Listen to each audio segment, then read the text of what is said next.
असंभव, क्योंकि शरीर का निर्माण शुभ अशुभ कर्म मिश्रित हुआ है। वाणी से हो जाएंगे, आपकी चेष्टाएं हो जाएंगी, आप जान नहीं पाओगे। जब शुभ कर्म हो रहे हैं तो अशुभ कर्म भी हो रहे हैं, भले कम मात्रा में हो रहे हो। शुभ कर्म है सोने की जंजीर, अशुभ कर्म है लोहे की जंजीर, बांधते तो दोनों है। अगर मुक्त करती है तो भक्ति करती है, भगवत प्रीत्यर्थ कर्म। वही कर्म जो हम कर रहे हैं शास्त्र सम्मत हो और प्रभु को समर्पित कर दिए जाएं, श्री कृष्ण अनुकूलेन, तो वही भक्ति प्रदान करने में समर्थ हो जाते हैं। तो अगर हम अपने शुभ कर्मों का ही केवल बल रखेंगे तो बहुत ज्यादा शुभ कर्म हो जाएंगे तो हमें स्वर्ग मिलेगा और वहां के सुख भोग मिलेंगे। लेकिन पुण्य क्षीणे मृत्यु लोके विशंति, फिर आना काम बना नहीं। अशुभ कर्म हो जाएंगे बहुत ज्यादा तो नरक भोगना पड़ेगा। अगर मिश्रित रहे तो मनुष्य लोक मिलेगा। काम बनेगा तब जब शुभ अशुभ कर्म विध्वंस हो जाए, मतलब दोनों बंधन कट जाएं। वो सामर्थ्य केवल भगवान की भक्ति में है, विशुद्ध तत्वबोध में है। और तत्वबोध प्राप्त करना भगवान की कृपा से सहज में हो जाता है। सोई जाने जे देव जनाई, जानत तुम्हें तुम्हें हो जाई। सर्वत्र मेरा प्रभु विराजमान है। जब भक्ति का रंग आता है तो कण कण में अपने प्रीतम का भाव, सब बंधन खत्म हो जाते हैं।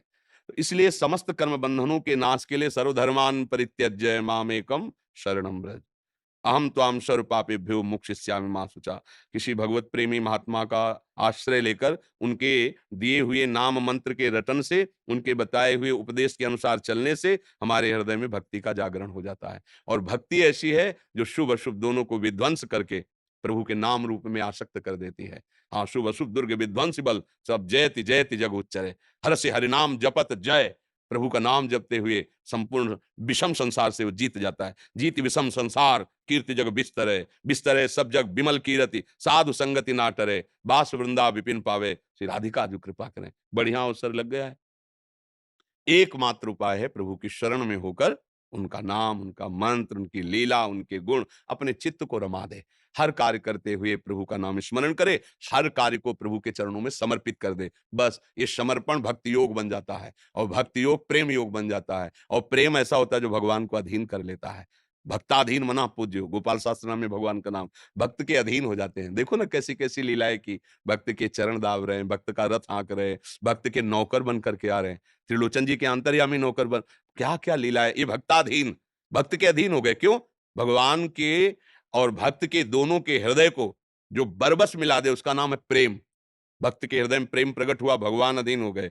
और भक्त के हृदय का जो प्रेम है वो भगवान ही भले हुए, दूसरा नहीं हुआ। तो भक्त और भगवान दोनों को जो एक कर दे उसका नाम प्रेम है। दोनों को एक, भगवान अपनी भगवत्ता को भूल गए, किसके कारण? प्रेम के कारण। और भक्त अपने जीवत्व को भूल गया, किसके कारण? प्रेम के कारण। और दोनों की लीला कैसी कैसी अद्भुत लीलाएं, जो आश्चर्य होता है।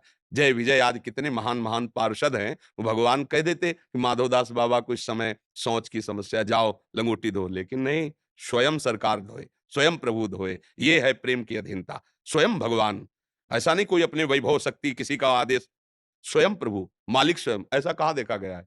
अगर कोई अपना बहुत प्रेमी होगा तो हम उसकी सुविधा कर सकते हैं, किसी को भेज सकते हैं, लेकिन हम स्वयं उसकी लंगोटी धोए, ऐसा तो सिर्फ भगवान ही कर सकते हैं, दूसरा नहीं। तो ये बात प्राप्त करने के लिए हमें प्रभु के शरणागत होना चाहिए। और जो उपदेश है भगवान के, गीता भागवत या संत के मुख में बैठकर, उनको हमें जीवन में उतारना चाहिए। तभी शुभ अशुभ दोनों कर्मों से हमारी मुक्ति हो जाएगी और भगवान की भक्ति से प्रेम हो जाएगा। प्रेम ही चरम लक्ष्य है। अगर प्रेम नहीं तो जोग कुयोग, ज्ञान अज्ञानो, जहां नहीं राम प्रेम प्रधानो। यदि सबका प्रधान तत्व प्रेम प्रकट नहीं हुआ तो उसका कोई खास फल नहीं है। लोक लोकांतर में घूमते रहो, एक अच्छा स्वप्न हो गया, जागे तो फिर भूतल में वैसे ही पड़े हो। इसलिए